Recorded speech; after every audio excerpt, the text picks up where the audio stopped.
இந்த நிகழ்ச்சி ஒரு பெரிய சாதனையாக நான் நினைப்பது, ஒரு அறிவுத் திருவிழா என்ற பெயர் வைத்து அதில் இவ்வளவு பதிப்பகங்களை ஒன்று கூட்டி ஒரு இடத்தில் புத்தகங்களை வெளியிட்டு புத்தகங்களை பேசி எழுத்தாளர்களுடைய எல்லாமே அரசியல் புத்தகங்கள்.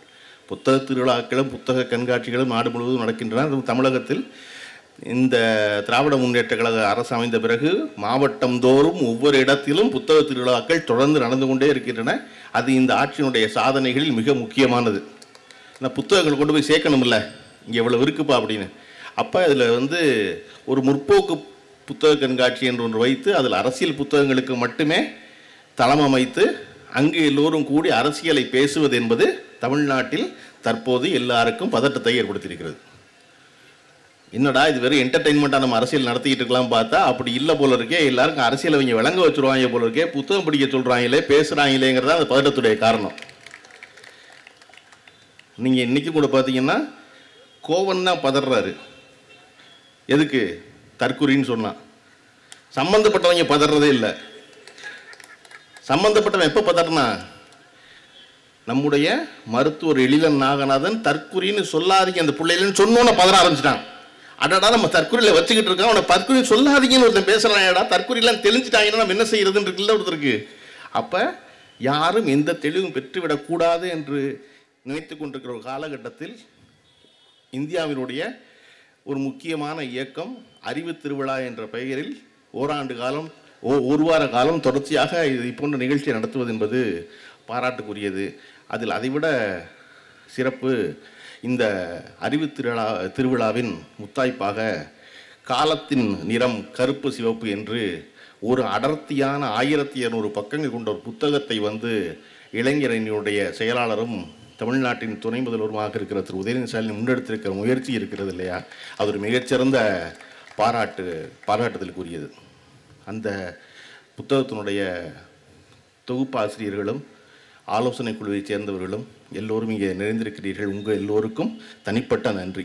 கோவிலன் ஆகட்டும், திருமாவேலன் ஆகட்டும், ஐயா திருநாவுக்கரசையா ஆகட்டும். திருநாவுக்கரசையா இல்லாமல் திராவிட முன்னேற்ற கழகத்தின் வரலாறை இன்னொரு எழுதிவிட முடியாது. திருநாவுக்கரசையா ஆகட்டும், அந்த புத்தகத்தில் கற்று எழுதியிருக்க செந்தரை கௌதமன் ஐயா ஆசிரியர் அவர்கள் வந்திருக்காங்க, தம்பி சூர்யா கிருஷ்ணமூர்த்தி, இப்படி எல்லோரும் இருக்கிற ஒரு விழாவில் பேச வாய்ப்பு கிடைத்தது பெரிய மகிழ்ச்சி. அவங்க எல்லாருடைய உழைப்பு இருக்குல்ல அந்த புத்தகத்துக்கு, அது ஒரு பெரும் உழைப்பு.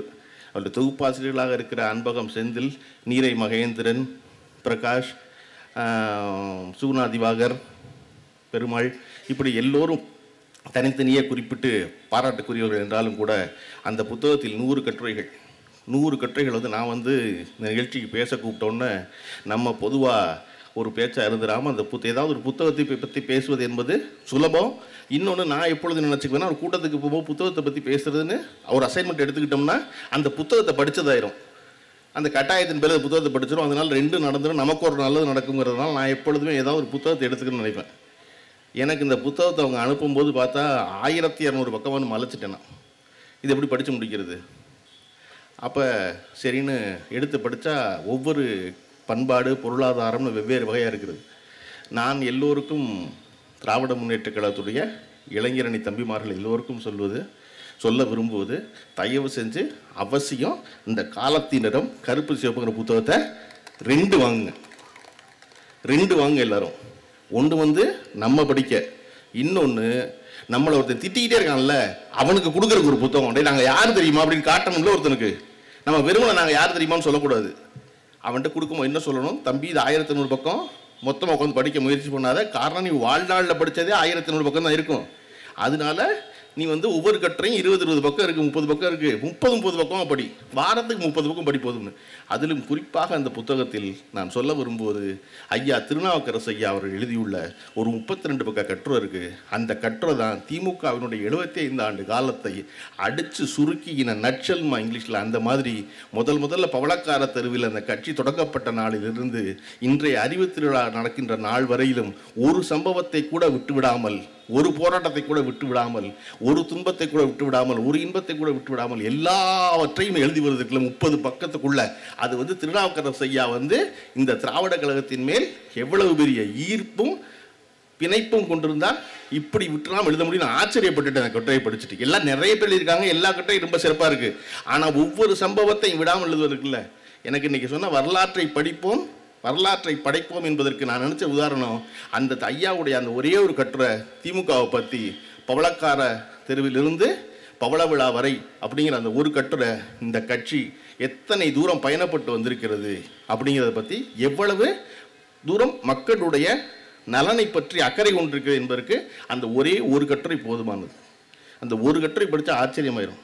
நம்ம இன்றைக்கி நிறைய புதிய அரசியல் கட்சிகள் வர வேண்டும். வருபவர்கள் எல்லோருக்கும் திராவிட முன்னேற்ற கழகம் தான் எதிரியாக இருக்கிறது. திராவிட முன்னேற்ற கழகத்தை ஒழிப்பதற்காகத்தான் அத்தனை கட்சிகளும் உருப்பெறுகின்றன. அப்படி உருப்பெறுகிற கட்சிகள் எல்லோரும் உருத்தெரியாமல் போய் திராவிடர் கழக முன்னேற்ற கழகம் மட்டும் தொடர்ந்து நிலைத்திருப்பதற்கான காரணம் அந்த கட்சிகளுக்கு இருக்கிற பலமான அடித்தளம். நீங்கள் நினச்சி பாருங்கள், 1949 கட்சி ஆரம்பிக்கப்படுகிறது. ஆரம்பிக்கப்பட்ட உடனே அண்ணாவின் தலைமையில் பல்வேறு குழுக்கள் அமைக்கப்படுகின்றன. எல்லாவற்றையும் ஒழுங்குபடுத்துவதற்கு சட்டத்திட்ட குழு என்ற குழு அமைக்கப்படுகிறது. அந்த சட்டத்திட்ட குழு 2 ஆண்டு காலம் வேலை செய்து 1951 அண்ணா கிட்ட போய் அறிக்கை கொடுக்குறாங்க. திராவிட முன்னேற்ற கழகத்தினுடைய சட்டத்திட்டங்களில் மதுரையில் பொதுக்குழு கூடி 2 நாட்கள் அந்த குழு கொடுத்த அறிக்கையை விவாதிக்குது. ஒரு கட்சி விவாதித்து சரி தப்ப முடிவு பண்ணி 51 ஒரு சிறு கையேடாக திராவிட முன்னேற்ற கழகத்தின் சட்டத்திட்டங்கள் ஒரு புத்தகம் போடப்படுது. ஒரு கட்சி ஆரம்பித்து 2 ஆண்டு காலம் அந்த கட்சியில் இருப்ப எல்லோரும் பேசி விவாதித்து முடிவு செய்து அவர்களுடைய அந்த கட்சியை தோற்றுவித்தவரோட கொண்டு கொடுத்து அவர் அதை படிச்சுட்டு அதை மறுபடியும் ஒரு பொது விவாதத்தை கொண்டு முன்வைக்கிறாரு. தம்பிகள்லாம் என்னெல்லாம் சொல்ல விரும்புகிறீங்களோ சொல்லுங்கன்னு. எல்லாரும் சொன்னதுக்கப்புறம் சரி தப்ப சீர்தூக்கி பார்த்து இந்த திராவிட முன்னேற்ற கழகத்தினுடைய சட்டத்திட்டங்கள் இவை என்று 2 ஆண்டு கால உழைப்பிற்கு பிறகு ஒரு புத்தகம் வெளியிடப்படுகிறது. சட்டம் என்று இருக்கு. இன்றும் சிறு கையேடாக அந்த புத்தகம் இருக்கிறது. நான் யோசிச்சு பார்க்குறேன், மற்ற எந்த கட்சி இன்னைக்கு ஆரம்பிக்கிற கட்சி வரையும் 2 ஆண்டுகளில் என்ன செஞ்சுருக்காங்கன்னு பார்த்தீங்கன்னா ஒருத்தர்கிட்டையும் ஒரு சட்டத்திட்டமும் இருக்காது. இந்த கட்சி என்ன, யார் என்ன செய்யணும், என்ன செய்வோம், ஒன்றுமே இருக்காது. அப்படியான ஒரு அடித்தளம் இருந்ததுனால தான் அந்த திராவிட முன்னேற்ற கழகம் அதன் பிறகு 16 ஆண்டு காலம் ஒரு கட்சி ஆரம்பித்தவுடன் ஆட்சிக்கு வர முடியாது. ஆனால் ஒரு 16 ஆண்டு காலம் வேலை செய்யுது. அதனுடைய அடித்தளத்தை மிக வலுவானதாக ஆக்கி எல்லா அமைப்புகளையும் ஒழுங்குபடுத்தி அதன் பிறகு தேர்தல் நிற்பது என்று முடிவெடுத்து ஓராண்டுக்குள் ஆட்சிக்கு வருகிறது திராவிட முன்னேற்ற கழகம். அப்போ இப்படி ஒரு அடித்தளம் எனக்கு இருக்கா, அதையெல்லாம் வச்சுருக்காங்களா, பண்ணி பார்த்துருக்கோமா அப்படின்னா அப்படி ஒன்றுமே இல்லை. நீங்கள் ஏன் திரும்ப திரும்ப இந்த அறிவு திருவிழா என்பது இவ்வளவு பெரிய பதற்றத்தை ஏற்படுத்துகிறது எல்லோருக்கும் அப்படின்னா, எதிர்கட்சியில் இருப்பவர்களே ஏன் பதற்றத்தை ஏற்படுது அப்படின்னா, இந்த கட்சி இந்த நாட்டு மக்களின் நலன் பேசுவதோடு அறிவை பற்றியும் பேசுகிறது. நீங்கள் இந்த அறிவு திருவிழான்னு இதுக்கு பேர் வச்ச யோசனை யாருடைய யோசனையோ அதை முடிவு பண்ணுவது நம்முடைய துணை முதலமைச்சர் உதயநிதி ஸ்டாலினாக இருந்தால் மிக பெரும் பாராட்டுக்குரியவர். காரணம், அண்ணா வாழ்நாள் முழுவதும் சொல்லிக் கொண்டிருந்தது தம்பிமார்களுக்கு அறிவை ஊட்ட வேண்டும் என்பதுதான் அண்ணாவுடைய நோக்கமாக இருந்தது. எப்பொழுதெல்லாம் வாய்ப்பு கிடைக்கிறதோ அப்பொழுதெல்லாம் அறிவின் முக்கியத்துவத்தை பற்றி பேசிக்கொண்டே இருந்தது. அதனால தான் கழகத்தினுடைய மாலை நேர கூட்டங்கள் என்பது பல்கலைக்கழகம். அவர் ஏதாவது ஒரு செய்தி சொல்லணும்னு நினச்சார், அண்ணா அறிவு சொல்லணும்னு நினச்சார். அதனால தான் முதல்ல திராவிட முன்னேற்ற கழகம் செயல்பட்ட இடத்திற்கு பெயர், அண்ணாவால் வைக்கப்பட்ட பெயர் அறிவகம். பின்னால் கலைஞரால் ஆரம்பிக்கப்பட்டது அன்பகம். அதன் பிறகு கலைஞர் அறிவாலயம்னு வச்சு இதுதான் திமுகவோட செக்ரட்டரியேட் சொல்லப்பட்டதாக திருநாவுக்கரசு குறிப்பிடுகிறார். அந்த அறிவாலயம்ங்கிற சொல் இருக்குல்ல, அது அண்ணா 1948 சொன்ன சொல். 1948 திராவிட நாடுல ஒரு நூலகத்தை பற்றி எழுத வரும்பொழுது ஒரு சின்ன கட்டுரை 1.5 பக்கத்துக்கு, அந்த 1.5 பக்க கட்டுரைக்கு பேரறிஞர் அண்ணா அவர்கள் வைத்த தலைப்பு அறிவாலயம் என்பது. அந்த அறிவாலயம்ங்கிற சொல்லை எடுத்துக்கொண்டு வந்தான் கலைஞர் திமுகவின் செக்ரட்டரியேட் சொல்லப்படும் அறிவாலயத்துக்கு பேர் வைக்கிறாரு, அண்ணாவின் சொல்ல எடுத்து. அப்போ இங்கே அறிவு என்பது ரொம்ப முக்கியம், அறிவோடு இருப்பது ரொம்ப முக்கியம், விவாதிப்பது ரொம்ப முக்கியம், எதிர்த்து பேசுவது ரொம்ப முக்கியம். அவன்கிட்ட ஒரு கருத்து இருக்கிறது, சொல்லட்டுமே அப்படின்னு நினைக்கிறோம்ல, யார் சொல்ல விடுவார்? எவன் ஒருவன் தன் கருத்தில் வலுவாக இருக்கிறானோ, எவன் ஒருவன் தன் கருத்தை முழுமையாக நம்புகிறானோ, எவன் ஒருவன் தன் கருத்து சரி என்று எந்த சந்தேகமும் இல்லாமல் இருக்கிறானோ அவன் தான் எதிராளியை பேச விடுவான். பரவாயில்ல நீ சொல்லுமா, பெரியார் தன் வாழ்நாள் முழுவதும் தன்னை எதிர்த்து பேசியவர்களை தன் மேடையில் ஏற்றி பேசியதற்கான காரணம் என்ன பண்ணா, அவனுக்கு ஒரு கருத்து இருக்கு, அவன் சொல்லட்டும், அதுக்கப்புறம் நான் சொல்கிறேன்ட்டு அவனை சொல்ல வச்சுட்டு இவர் பதில் சொல்லுவார். அண்ணா அவ்வளவு துணிந்து தம்பி வா தலைமை ஏற்கவான்னு ஒவ்வொரு தடவையும் கூப்பிட்டதுக்கான காரணம், தம்பிக நம்மளை குப்புற தெளிய மாட்டாங்கன்னு அண்ணாவுக்கு நல்லா தெரியும் இல்லையா? இல்லாட்டா அப்படி சொல்லுவார் ஒருத்தர், திரும்ப திரும்ப தனக்கு கீழே இருக்கிற தன்னுடைய தம்பிமார்களை முன்னுக்கு ஏற்றினதில் அண்ணாவை போல் ஒரு தலைவர் இன்னொரு முறை வரவே முடியாது. அண்ணாவிடமிருந்து பெற்றதுனால் அது கலைஞர் செய்தார். அது திருநாவுக்கரசு அவர்கள் அந்த கட்டுரையில் தொடங்கும் போது அந்த கட்டுரையை காலத்திடம் கருப்பு சிவப்பு புத்தகத்தில் அந்த கட்டுரையை ஒரு திருக்குறளில் தொடங்குறாரு. நாளது ஒன்று போல் காட்டி, நாளது ஒன்று போல் காட்டி உயிர் ஈர்க்கும் வாழது உணர்ந்தார் பெருன். என்னன்னா, நாள் ஒரு நாள் இருக்குல்ல, நாள்ங்கிறது ஒரு நாள் இல்லை, அது ஒரு நாள் மாதிரி இருக்கும். ஆனால் அது என்னது, உன்னுடைய வாழ்க்கை இருக்குல்ல, உன்னுடைய உயிர் இருக்குல்ல, அந்த உயிரை ஈர்க்கும். அது ஈர்க்கும்னா என்ன, நம்ம விளக்கமாக தென்னை விளக்கமாக ஈர்க்குச்சி வச்சு சொல்லுவோம் இல்லையா? அது ஏன் ஈர்க்குச்சி ஆனிச்சு? அது தென்னம் ஓலையிலிருந்து எடுத்து ஈர்த்தம்னா வர்றது, கிழிக்கிறது, ரெண்டாக கிழிக்கிறது. அப்படி ஒரு நாள் என்பது ஒரு நாள் சாதாரண நினைக்காத, அது ஒரு உயிரை ஈர்க்குமா, ரெண்டா பொழந்து உன் வாழ்க்கையை முடிக்க போகிறதுல ஒரு நாள். இது உன் காலம் அவ்வளோ குறுகிய காலம், ரொம்ப சின்ன காலம். அப்படி நிலையாமையை சொல்ல வரும்போது வள்ளுவர் சொல்லுவார், நாளது ஒன்று போல் காட்டி உயிர் ஈர்க்கும் வாழதும் பாரு. அந்த குறளில் துவங்குறாரு திருநாவுக்கரசு. துவங்கிட்டு சொல்கிறாரு, எனக்கு அதுதான் ஞாபகம் வருது, காலத்தை வள்ளுவர் அப்படித்தான் அளக்கிறாரு. ஆனால் இந்த திராவிட முன்னேற்ற கழகம் நாளது ஒன்று போல் காட்டின் குறையலை, கூடி கூடி கூடி கூடி 75வது ஆண்டில் நிற்கிது. அப்படின்னா அது எவ்வளவு வலுவான ஒரு இயக்கமாக இருக்கணும் ஆரம்பித கட்டுற. அதை இன்னொரு ரொம்ப சிறந்த அம்சம், இந்த கூட்டம் என்பது வள்ளுவர் கோட்டத்தில் நடந்தது. வள்ளுவர் கோட்டமும் திராவிட முன்னேற்ற கழகமும் பிரிக்க முடியாத ரெண்டு.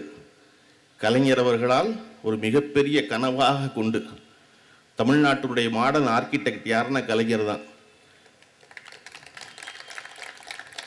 எனக்கு இன்னைக்கும் இருக்கிற வருத்தம், 5 ஆண்டு கால ஆட்சி நிறைவு வரப்போகிறது. இப்பொழுது எனக்கு இருக்கிற வருத்தம், கலைஞர் கட்டிய அந்த தலைமைச் செயலகத்தை நம்ம தலைமைச் செயலகம் மறுபடியும் ஆக்காமல் விட்டுவிட்டோமேனு எனக்கு இன்றைக்கி வருத்தம் உண்டு.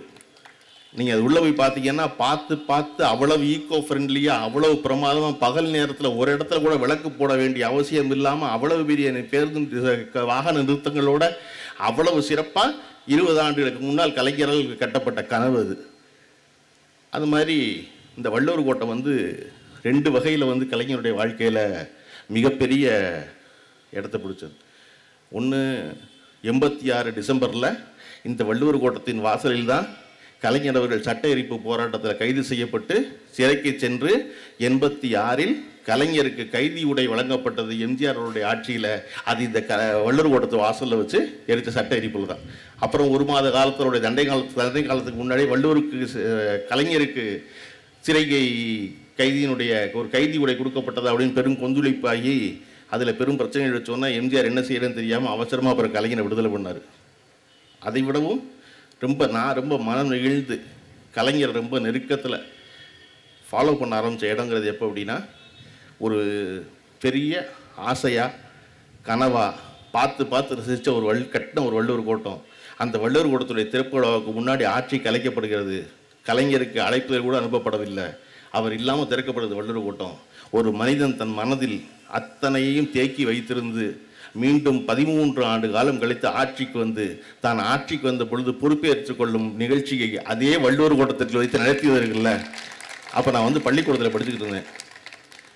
பள்ளிக்கூடத்தில் படிக்கும்போது நான் முதல்ல கலைஞரை ஒரு ஹீரோவாக பார்த்த இடம் அந்த இடம் தான்.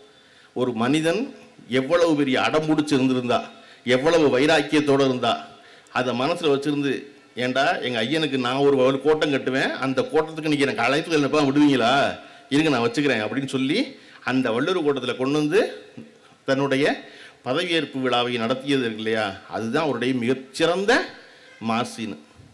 அந்த வள்ளுவர் கோட்டத்தில் இந்த அறிவு திருவிழாவை திருப்பி இளைஞரணி முன்னெடுத்திருப்பது என்பது கலைஞர் விட்ட இடத்திலிருந்து தொடர்வதற்கான முயற்சின்னு தான் நினைக்கிறேன். கலைஞர் அவர்கள் அதை போல தொடர்ச்சியாக வேறு காலகட்டத்தில் இந்த இயக்கத்தை கட்டி இழுத்து கொண்டு போய் கொண்டிருக்கும் பொழுது எல்லோருக்கும் இருந்த எண்ணம் என்ன அப்படின்னா, அண்ணாவுக்கு பிறகு இந்த கட்சி இருக்காது என்று சொல்லி கொண்டிருந்தவர்கள். ஏன்னா அண்ணா ஒருத்தர் தான் பேரறிஞர். அதுக்கப்புறம் மற்ற எல்லா தம்பிமார்களும் சின்ன வயசு பயில. அண்ணா போயிட்டாரும் அந்த கட்சி இருக்காதுன்னு நினைக்கும் பொழுது, அண்ணாவிடம் படித்த படிப்பில் கலைஞர் அந்த கட்சியை கட்டி இழுத்து கொண்டு வந்தார்.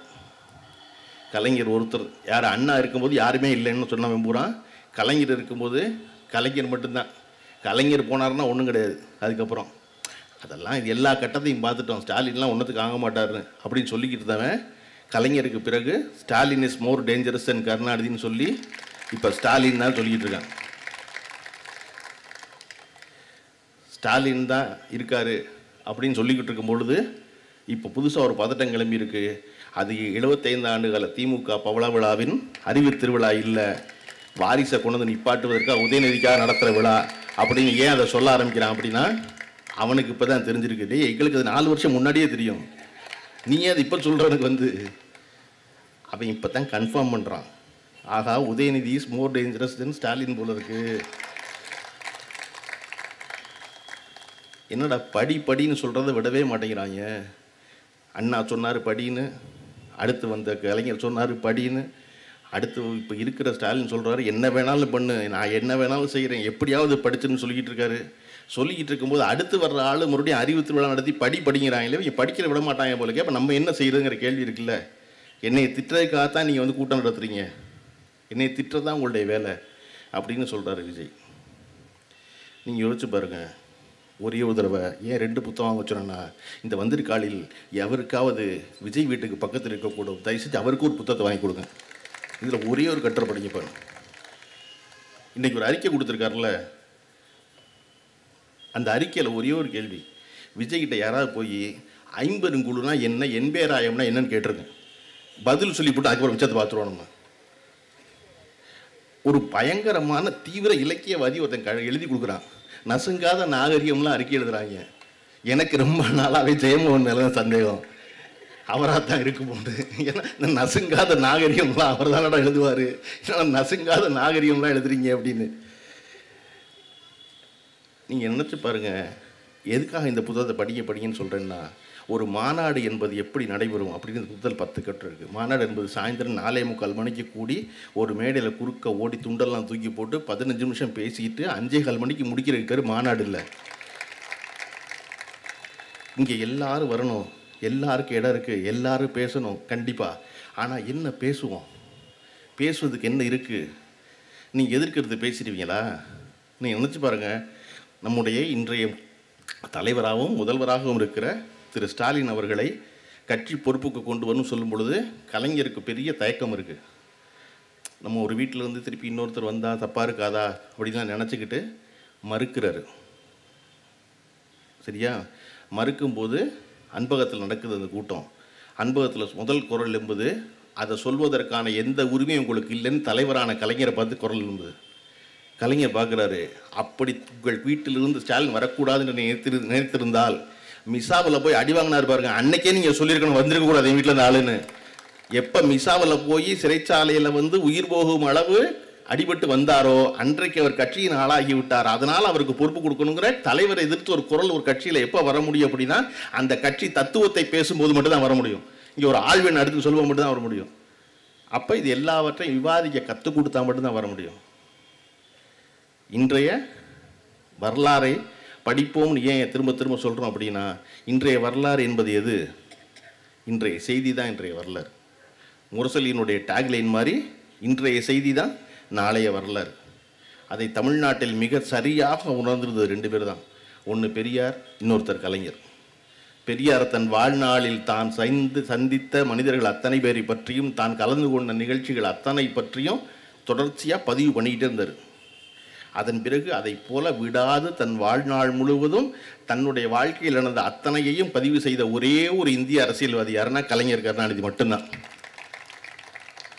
நீங்கள் வந்து கலைஞர் அவர்களுடைய எழுத்தை எழுதியிருக்க வால்யூம் பார்த்தீங்கனாலே ஆச்சரியமாக இருக்கும். எப்படி ஒருத்தர் இவ்வளோ எழுத முடியும், எப்படி இவ்வளோ செய்ய முடியும், இவ்வளோ வேலை செய்ய முடியும் அப்படின்னு. அதாவது நெஞ்சுக்கு நீதி 6 பாகங்கிறது வேற. அவருடைய கலைஞரின் கடிதங்கள் பார்த்தீங்கன்னா 54 தொகுப்பு. 54 புத்தகம் ஒருத்தர் எழுதியிருக்கிறது. தன் கட்சிக்காரர்களோடு உரையாடுவதற்காக அவர் எழுதிய கடிதங்கள் இருக்குல்லையே, 54 தொகுப்பு என்பது அடுக்கி வச்சிங்கன்னா கலைஞரை விட 2 மடங்கு உயரம் வரும் அந்த புத்தகம். அது இங்கே இருக்குது, கௌரவ பதிப்பகத்துடைய வெளியீடா.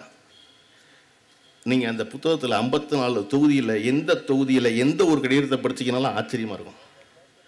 ஒன்று விடாமல் பதிவு செய்கிறது. ஏன் பெரியாரும் கலைஞரும் இதை விடாமல் பதிவு செய்து கொண்டே இருந்தார்கள்? ஏன்னா அவர்களுக்கு தெரியும், பின்னாடி வர்ற பயல நம்ம மேலே எரிச்சல் இருப்பாங்க, நம்மளை பற்றி தப்பாக தான் பதிவு பண்ணுவாங்க, தன் வாழ்நாளில் நடந்ததை தானே பதிவு செய்து விட வேண்டும் என்பதில் பெரியார் குறியாக இருந்தார். அதை விட குறியோடு இருந்தவர் வந்து கலைஞர் இருந்தார். அதை வாழும்போது நம்ம சிக்கல் இல்லை, எப்படி தப்பா எழுதிங்க கேட்பான். அப்போ உண்மைதான் எழுத முடியும்.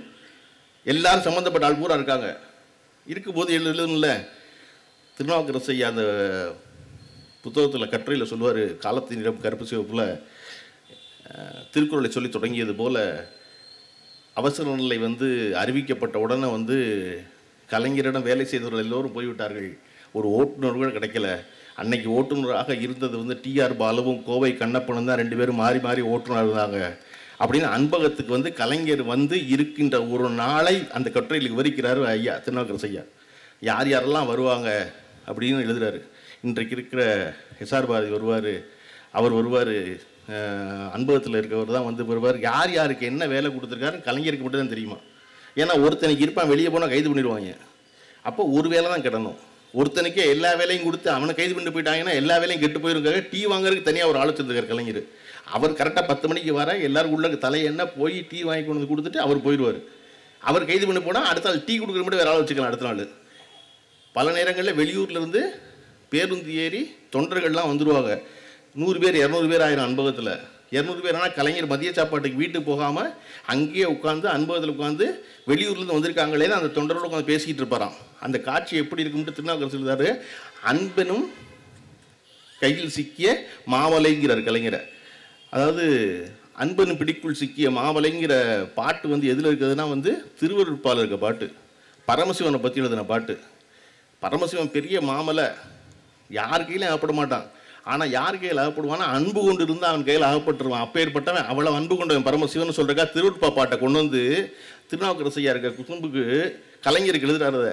கலைஞர் பெரிய மாமலை, ஆனால் அவர் கட்டுப்பட்டுருவார், அன்புங்கிற கைக்குள்ள கட்டுப்பட்டுருவார். எப்படி இந்த தொண்டர்கள்லாம் வந்து அனுபவத்தில் உட்காந்துருப்பார்ல, அப்படி கட்டுப்பட்டு இருப்பார் அப்படின்னு.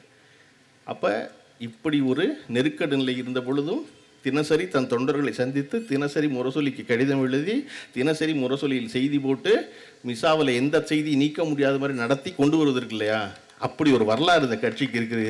அது தொடர்ச்சியாக தொடர வேண்டும் என்பது எல்லோருடைய விருப்பமும் கூட. இன்னைக்கு கோவன் பாடும்போது வந்திருக்க ஒருத்தர் தான் வந்து அவரை பற்றி பாடுங்க அவரை பற்றி பாடுங்கன்னு குரல் எழுப்புறாங்க. ஏதோ 2 வரி பேசுனா உங்களுக்கு பதட்டமாகுது. நான் சொல்கிறேன், விஜய் மட்டுமல்ல, இன்னும் நிறைய கட்சிக்காரர்கள் வர வேண்டும், நிறைய புதிய கட்சி வர வேண்டும், நம்ம வரவேற்கணும். அவர்கள் யாருக்கும் ஒன்றும் தெரியல. இன்றைக்கி நான் சொன்னதுக்கு பார்த்தீங்களா, ஒரு கட்சி ஆரம்பித்து 2 வருஷத்துக்குள்ளே சட்டத்திட்ட குழு போட்டு 2 ஆண்டு காலம் உழைத்த சட்டத்திட்டத்தை ஒழுங்குபடுத்தலாம்னு சொன்னாங்கல்ல, அது கூட நம்ம சொல்லித்தான் அவங்களுக்கு தெரியும். ஓ, கட்சி இதெல்லாம் செய்யணுமா? நம்ம இட்டுன்னு வர்றது இட்டுன்னு போகிறது தான் கட்சி நினச்சிக்கிட்டு இருந்தோம். இட்டுன்னு வர்றது இட்டுன்னு போகிறது இல்லை போல இருக்குது கட்சி எப்படின்னு. நீங்கள் ஒரு கட்சி என்பது ஒரு பரவசமாக இருக்கும் ஆரம்பிக்கும் போது, அப்புறம் காலம் கொஞ்சம் கொஞ்சமாக செதுக்கும்.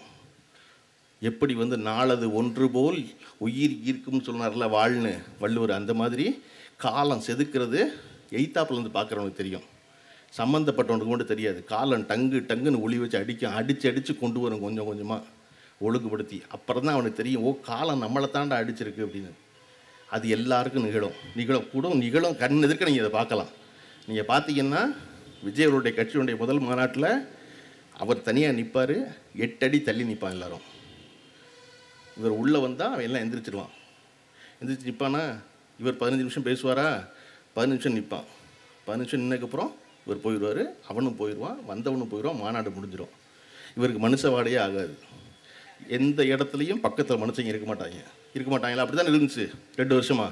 2 மாநாடு நடத்திருக்கோம், விக்கிரவாண்டி மதுரை, அதெல்லாம் எல்லாம் முடிஞ்சா பக்கத்தில் இருக்க மாட்டாங்களா? கரூருடைய துர்சம்பவம் நடந்துச்சா? 40 நாள் வீட்டுக்குள்ளே இருந்தாங்களா? திருப்பி ஒரு செயற்குழு கூட்டம் நடந்துச்சா? பனையூரில் கூட்டம் நடந்தப்போ உட்காந்தாங்களா? உட்காந்து விஜய் பக்கத்தில் வலது பக்கம் தோல் உரசி புசியானது, இடது பக்கம் தோல் உரசி ஆதவர்த்தி உட்காந்துருக்காரு. ஏய் ஒருத்த மனுஷவாடி ஆகாது, இப்போ திடீர்னு பக்கத்தில் தோல் உரசி எல்லாம் உட்காந்து டாய்லெட் அப்படின்னா காலம் இப்போ தான் உளி கொண்டு அடி அடிச்சிருக்கு டங்குன்னு. அப்படி ஒன்று ஒன்றா சரி பண்ணி கொண்டு வருவாங்க எல்லாரும். நீங்கள் எல்லோரும் வரத்தான் இந்த திராவிட முன்னேற்ற கழகம் எவ்வளவு உழைக்கின்ற ஒரு கட்சி என்பதை இந்த மக்கள் உணர்ந்து கொள்வார்கள். நீங்கள் எஸ்ஐஆர் கூட்டம் போட்டு என்ன பற்றி தான் பேசுகிறீங்க, அறிவு திருவிழா கூட்டம் போட்டு என்ன பற்றி தான் பேசுகிறீங்க, எல்லா இடத்துல என்ன பற்றி தான் பேசுகிறீங்க அப்படின்னா, ஆமாம் யார் வரமாட்டேங்கிறானோ யாருக்கு புரிய மாட்டேங்குதோ அவனை பற்றி தானே பேச முடியும். ஏன் தெரியுமா வள்ளுவர் சொல்கிறாரு, இன்மையில் இன்மை விருந்தோர் ஆள்கிறார். இன்மையுள் இன்மை, வறுமையிலேயே வருமா இருக்குல்ல, அது என்ன தெரியுமா, வீட்டுக்கு வந்து ஒருத்தனை சாப்பிடுன்னு கேட்குறக்கு ஒன்றும் இல்லாமல் போச்சுன்னா அதுதான் பெரிய வறுமையா. இன்மையுள் இன்மை விருந்துறாள், வன்மையுள் வன்மை, கஷ்டத்துலேயும் கஷ்டம். என்னென்னா மடவார் புறை மக்கு பயில பொறுத்துக்கிறது இருக்குல்ல, அதுதான் கஷ்டத்துலேயும் கஷ்டங்கிறார் வள்ளுவர். ஏன்னா அவனுக்கு சேர்த்து நம்ம வேலை செய்யணும், அவனுக்கு சேர்த்து நம்ம சிந்திக்கணும், அவனுக்கு சேர்த்து நம்ம உழைக்கணும். சரியா?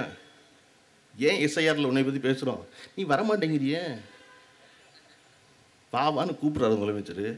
இது பிரச்சனைன்னு இந்தியாவிலேயே எஸ்ஐஆருங்கிற ஒரு ஸ்கீமுக்கு எதிராக நீதிமன்றத்துக்கு போய் வழக்கு போட்டு சட்டப்படி அவர்களை எதிர்கொண்ட ஒரே ஒரு கட்சி திராவிட முன்னேற்ற கழகம் தான். வேற யாருமே இந்தியாவில் எந்த கட்சி, காரணம் என்னன்னே புரியல. இவங்க என்ன செய்ய போறாங்கன்னு திராவிட முன்னேற்ற கழகத்துக்கு மட்டும் புரியுது. டேய் என்ன செய்ய காத்திருக்காங்கன்னா, கோவன் சொன்ன மாதிரி உருவுறது பாதி சொருகிறது பாதின்னு வச்சிருக்காங்கடான்னு.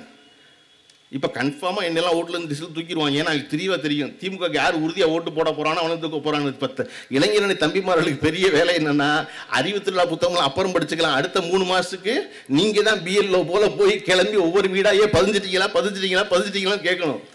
சரியா? அப்போ நம்ம போய் பதியிடமில்ல வீடு வீடா திராவிட முன்னேற்ற கழகத்தின் தொண்டர்கள் வேலை செய்கிறாங்கல்ல, எல்லாரும் உதயசூனுக்கு ஓட்டு போடுவாங்க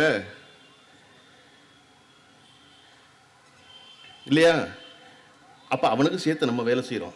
அது அவனுக்கு புரிய மாட்டேங்குது. டே வாங்கடா, உங்களுக்கு 10 எனக்கு 100 ஓட்டு இருக்குது, சரி உனக்கு 5 ஓட்டு இருக்குல்ல, 5 ஓட்டு போட முடியாமல் போயிட போகுது, வாடான்னு கூப்பிட்டா வரமாட்டேங்கிறேன். அப்புறம் என்னைய பற்றியே பேசுறீங்கன்னா, நீ தானே மக்கள் வரமாட்டேங்கிற, உனக்கு இடத்துல பேசணும் இல்லையா?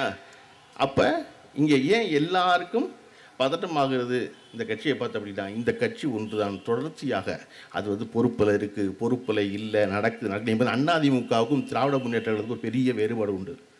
என்ன அப்படின்னா, பொறுப்பில் இருக்கிறோமோ இல்லையோ திராவிட முன்னேற்ற கழகம் என்கிற கட்சியும் தொண்டர்களும் தொடர்ந்து செயல்பட்டு கொண்டே இருப்பார்கள். எடப்பாடி பழனிசாமி ஒரு விபத்தில் முதல்வராகி காலில் விழுந்து முதல்வராகி இருந்த பொழுது இந்த நாட்டினுடைய ஆளுநரால் அவமானப்படுத்தப்பட்டார்.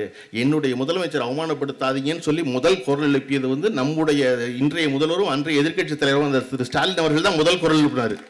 அது செய்யக்கூடாது முதலமைச்சர் நீங்கள் அப்படின்னு. அப்போ அவருக்கும் சேர்த்து நம்ம தான் கத்திக்கிட்டு இருந்தோம். அதை போல் தொடர்ச்சியாக இந்த வேலையை நம்ம செஞ்சுக்கிட்டே இருக்கோம். ஆனால் அதிமுக செய்யாது. இந்த 4 வருஷம் எடப்பாடி பழனிசாமி அவர்கள் எங்கே இருந்தார் யாருக்குமே தெரியாது. இன்னும் தேர்தல் 6 மாதம் இருக்குங்கும் போது அதிமுக வெளியே வரும். அது காலகாலமாக எப்போவுமே அப்படி தான் வரும். அது எதிர்கட்சியாக இருந்தால் கொடநாட்டில் போய் தூங்கிடும். அதுக்கு தெரியாது, வரலாறுல பின்னாடிக்கு ஒரு கொலைகேஸ் ஆகும், பல பேருக்கு சண்டை போடுவாங்க, இங்கே வரமாட்டாங்கலாம் தெரியாமல் போய் குப்பரப்பட்டு தூங்கும் கொடநாட்டில். நம்ம அதை விளங்க வச்சுக்கிட்டே இருக்கணும் இல்லையா? டெல்லியில் வெடித்தா கார் வெடித்ததான், தமிழ்நாட்டில் வெடித்தா சிலிண்டர் வெடித்ததா, வெடிகுண்டு வெடித்ததா, அந்த மாதிரி சொத்து குவிப்பு வழக்குன்னு என்ன சொல்லிட்டு இருக்காங்க ஜெயலலிதாவை. மறக்காமல் நம்ம போராட்டம் பூரா ஊழல் வழக்கில் தண்டனை பெற்ற முதலமைச்சர் ஜெயலலிதான்னு சொல்லணும். ஒரு தடவையும் போய் தூங்கிடுவாங்க, வெளியே வரமாட்டாங்க. தேர்தலுக்கு 6 மாதம் கொண்டு வெளியே வருவோம். ஆனால் திராவிட முன்னேற்றம் தொடர்ந்து வேலை செய்து கொண்டே இருக்கும். நான் சொல்கிறேன் இல்லைங்க, இப்போ இந்த ஆட்சியில் 5 ஆண்டு காலத்தில் விளையாட்டுத்துறை மட்டும் எடுத்துக்குவோம். முதல்ல திரு உதயநிதி அவர்கள் பொறுப்பில் இந்த விளையாட்டுத்துறைக்கு இதற்கு முன்னாடி 2016 21 வரையும் விளையாட்டுத்துறைக்கு ஒதுக்கப்பட்ட தொகை 890 கோடி ரூபா தான் 5 வருஷத்தில். ஆனால் திரு உதயநிதி ஸ்டாலின் பொறுப்பேற்ற பிறகு, கழக அரசு பொறுப்பேற்ற பிறகு திராவிட முன்னேற்ற கழகத்தினுடைய திராவிட மாடல் அரசில் விளையாட்டுத்துறைக்கு ஒதுக்கப்பட்ட தொகை 1895 கோடி ரூபா, கிட்டத்தட்ட 150 விழுக்காடு கூடுதலாக பணம் ஒதுக்கப்பட்டது. ஏன் எல்லா இடத்துலையும் விளையாட்டில் கண்ணகி நகர் கார்த்திகா எங்கிருந்து வருகிறார் என்றால் அதுக்கு மேல் காட்டிய அக்கறையின் காரணமாக வருகிறார். இந்த 5 ஆண்டு காலத்தில் டென்னிஸில் பெண்கள் 4 விருதை பெற்றதற்கான காரணம், 4 பதக்கங்களை பெற்றதற்கான காரணம் அதில் திராவிட முன்னேற்ற கழகத்தினுடைய அரசு காட்டிய அக்கறை காரணம். அப்போ போக்குவரத்து துறையில் இந்தியாவிலேயே சிறந்தது வந்து தமிழ்நாடு தான். போய் சிவசங்கர் போய் நம்முடைய அமைச்சர் மாண்புமிகு அமைச்சர் சிவசங்கர் போய் மெடல் வாங்கிட்டு வர்றாரு. காரணம் இந்த அரசு வேலை பார்த்ததுனால். ஒரு மாட்டினுடைய முதலமைச்சர் எப்படி இருக்கணும்னு கேட்டால், பீகாரில் தேர்தலை சந்திக்கிற லல்லு பிரசாத் யாதவனுடைய மகன் சொல்லுகிறார், தமிழ்நாட்டின் ஸ்டாலின் போல் இருக்க வேண்டும் நினைக்கிறேன், நான் நினைக்கிறேன் சொல்கிறாரு. ஏன்னா வெளிநாட்டு பயணம் என்பது அவரும் தொழில் அமைச்சர் டிஆர்பி ராஜாவும் போயிட்டு வரும்போதெல்லாம் 10,000 கோடி இன்வெஸ்ட்மெண்ட் எடுத்துகிட்டு வர்றாங்க தமிழ்நாட்டுக்கு. இதை போல தான் ஒரு அமைச்சரும் முதலமைச்சரும் செயல்பட வேண்டும் என்று நினைக்கிறேன்னு ஒருத்தர் பீகாரில் உட்காந்துட்டு ஒருத்தர் சொல்கிறாரு. அப்போ இப்படி ஒவ்வொரு துறையும் ஒரு வேலை செய்கிறாங்க இல்லையா? இந்த வேலை செய்யும்போது எப்பொழுதும் திராவிட முன்னேற்ற கழக அரசு என்பது அப்படி தான் வேலை செஞ்சுருக்கு. ஆனால் அடுத்த 5 ஆண்டு காலம் அதிமுக அரசு வந்து இந்த வெற்றியை பூரா அறுவடை பண்ணி என்னால் நடந்ததுன்னு சொல்லி முடித்து வேறு ஒரு வேலையும் செய்யாது, கீழே தள்ளிட்டு போயிடும். மறுபடியும் திராவிட முன்னேற்ற கழக அரசு வந்து இதுக்கான எல்லா வேலையும் செஞ்சு மறுபடியும் தூக்கி நிறுத்தும். நம்ம இந்த தடவை என்ன வரலாறு படைச்சிடணும்னா, மறுபடியும் அடுத்த முறை தொடர்ந்து திராவிட முன்னேற்ற கழக அரசை அமையும் பொழுது இந்த நடந்து கொண்டிருக்கிற வேலைகள் இன்னும் பெரும் பாய்ச்சலை நிகழ்த்த முடியும். அப்போ நிகழ்த்துவதற்கான அவசியம், அந்த வேலை சொல்ல வேண்டியது நம்முடைய பொறுப்புன்னு நான் நினைக்கிறேன். இந்த முறை அந்த வரலாறை படைச்சிடணும். படைச்சு அடுத்த முறையும் முத்துவேல் கருணாநிதி ஸ்டாலின் அவர்களே முதல்வராக அமைய வேண்டும் என்பதுதான். இந்த ஆட்சி நடக்கும் நேர்த்தியவும், இந்த கட்சியினுடைய கொள்கையும், இந்த கட்சியினுடைய செயல்பாடுகளையும், தொடர்ந்து நடக்க போகிற அறிவு திருவிழாக்களையும் பார்த்து எதிர்கட்சியினரும் அதற்கு தயாராக வேணும். கண்டிப்பாக எதிர்கட்சி ரொம்ப முக்கியம் இல்லையா?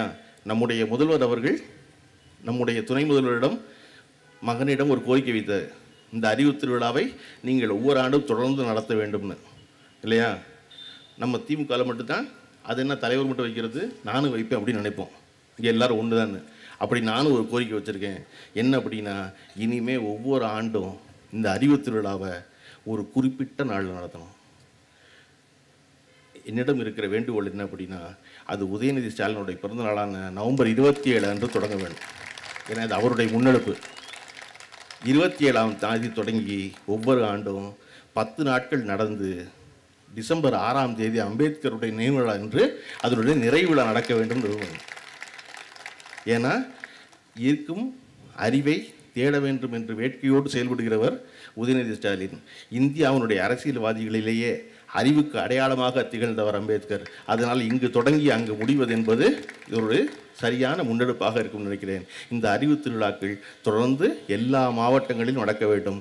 இதேபோல் பெரும் கொண்டாட்டங்களாய், பெரும் மகிழ்ச்சியாய், பெரும் அறிவு பெட்டகமாய் கழகத்து தம்பிமார்கள் மாறுவதற்கான துவக்கமாக இருக்கட்டும். தொடர்ந்து நடக்கட்டும் வேலை. நன்றி, வணக்கம்.